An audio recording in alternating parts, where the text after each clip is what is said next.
Assalamualaikum warahmatullahi wabarakatuh. Apa kabar anak-anak? Semoga kalian semua dalam keadaan sehat. Berjumpa lagi bersama Ustazah dalam pelajaran IPS di kelas 9. Nah, pada pertemuan kali ini kita sudah memasuki bab 2 pada materi dengan judul Perilaku Masyarakat dalam Perubahan Sosial di Era Globalisasi.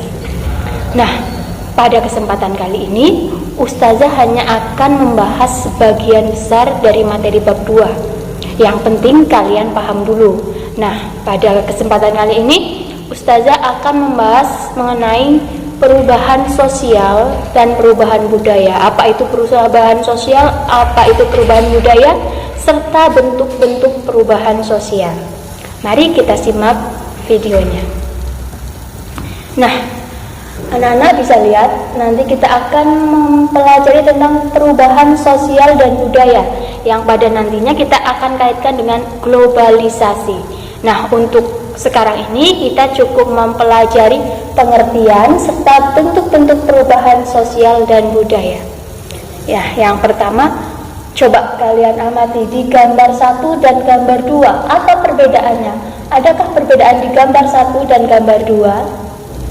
Nah, di gambar 1 kalian bisa lihat ada anak kecil yang saling bercengkrama, mengobrol. Kemudian di gambar 2 kalian bisa lihat mereka main HP masing-masing, asyik dengan kegiatannya masing-masing.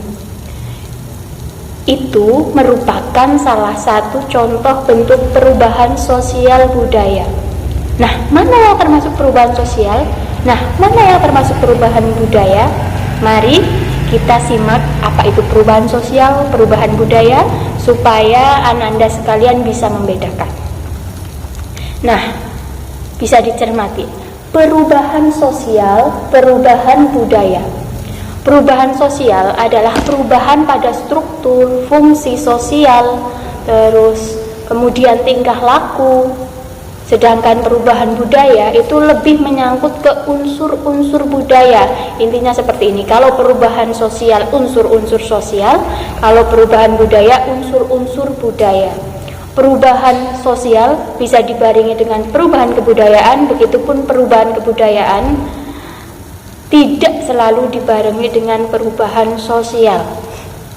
Nah, bisa dilihat perubahan sosial. Anak-anak bisa baca perubahan dalam struktur, kemudian dalam fungsi dan cara hidup, lebih ke sosialnya, tingkah laku, norma, nilai. Nah, unsur-unsur sosial bisa dilihat ada perubahan nilai, perubahan norma seperti yang Ustazah tampilkan. Kemudian kalau perubahan budaya itu lebih ke unsur-unsur budayanya, biasanya ke nilai-nilai yang berwujud seperti teknologi, kemudian bahasa, agama. Ada 7 komponen budaya. Jadi perubahan kebudayaan berarti perubahan yang menyangkut ke 7 unsur tersebut.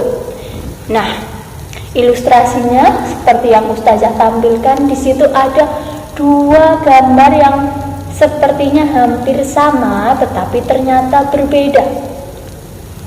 Dulu di gambar yang menggambarkan keadaan dulu itu mereka sedang makan secara asyik, kekeluargaan. Tapi sekarang lihat yang sekarang, mereka sambil makan di meja makan asyik dengan HP-nya masing-masing.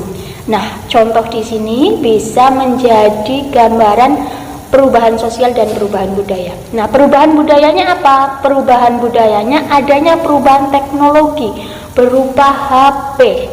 Nah, menyebabkan apa? Menyebabkan perubahan sosial yang berupa perubahan tingkah laku menjadi lebih individualistis, yang sudah tidak ngobrol lagi. Dulu sering ngobrol, lain sebagainya, sekarang sudah asik dengan HP-nya masing-masing. Nah, sampai sini sudah bisa membedakan mana perubahan sosial, mana perubahan budaya. HP-nya itu perubahan kebudayaan, penggunaan teknologi, sedangkan tingkah laku yang lebih individualistis, acuh tak acuh terhadap lingkungan sekitar, itu yang termasuk perubahan sosial. Selanjutnya masuk ke bentuk-bentuk perubahan sosial. Nah, di sini Ustazah akan membagi menjadi 3. Yang pertama, evolusi dan revolusi. Yang kedua, perubahan yang dikehendaki dan tidak dikehendaki, atau direncanakan dan tidak direncanakan. Dan yang ketiga, perubahan kecil dan perubahan besar. Nah, yang pertama, perubahan evolusi dan revolusi. Anak-anak bisa lihat apa itu evolusi, apa itu revolusi. Intinya, kalau evolusi prosesnya lambat. Contohnya apa? Contohnya digambar perubahan dari masyarakat tradisional ke masyarakat modern. Itu kan tidak serta-merta terjadi. Ada proses kecil yang melatar belakangi perubahan itu terjadi. Sedangkan revolusi, perubahan yang secara cepat. Cepatnya itu ya tidak 1 hari, tapi dalam kategori cepat itu begitu ada faktor pendorong, kemudian perubahan itu terjadi. Contohnya adanya revolusi industri. Oke, selanjutnya. Nah, ini Ustazah berikan contoh adanya evolusi. Evolusi yang berupa perubahan lambat. Nah, perubahan lambat apa ini? Perubahan dari sistem tukar menukar yang dulunya dari mulai barang atau dikenal barter, sekarang sudah canggih, hanya menggunakan e-money. Jadi semakin berkembang, tapi itu tidak serta-merta terjadi melalui proses yang cukup panjang. Nah, kemudian yang kedua ada perubahan revolusi. Contoh revolusi, ini ada contoh revolusi yang terjadi di masyarakat Indonesia. Waktu itu pemerintahan Soeharto mengalami kritikan, kemudian banyak unjuk rasa, sehingga dia langsung menurunkan jabatannya kepada Presiden Habibie. Kemudian selanjutnya perubahan yang dikehendaki dan perubahan yang tidak dikehendaki. Kalau yang dikehendaki pasti butuh proses perencanaan. Biasanya diinginkan perubahannya itu. Contohnya pembangunan gedung, kemudian pembangunan jembatan, kemudian pembangunan iptek, itu perubahan yang dikehendaki. Kalau yang tidak dikehendaki itu pastinya tidak direncanakan dan kemungkinan tidak diinginkan perubahan itu. Contohnya, perubahan apa itu? Perubahan yang tidak dikehendaki, contohnya bencana alam, kemudian kerusuhan dan lain sebagainya. Kemudian ini kalian bisa melihat perubahan yang direncanakan dikehendaki. Contohnya adanya pemilihan umum untuk melakukan perubahan presiden. Itu termasuk perubahan yang direncanakan. Kemudian perubahan yang tidak dikehendaki, contohnya runtuhnya bangunan-bangunan karena bencana alam. Itu pasti akan menyebabkan perubahan-perubahan yang mengikutinya. Kemudian yang terakhir, bentuk perubahan sosial berdasarkan intensitasnya ada kecil dan besar.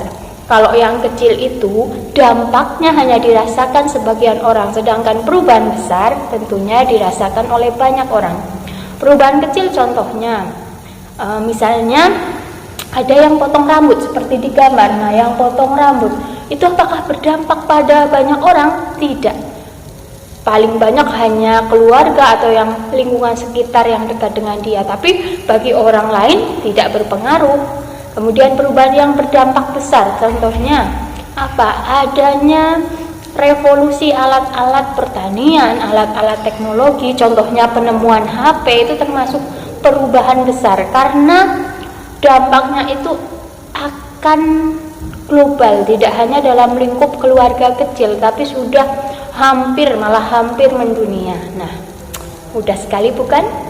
Intinya bentuk-bentuk perubahan sosial budaya itu ada perubahan evolusi, revolusi berdasarkan kecepatannya, kemudian perubahan yang direncanakan dan tidak direncanakan, dan perubahan kecil dan perubahan besar. Nanti Ustazah akan memberikan kuis. Nah, supaya kalian bisa merefresh apa yang telah kalian dapat hari ini. Linknya nanti sudah Ustazah buatkan, contohnya kuisnya seperti ini.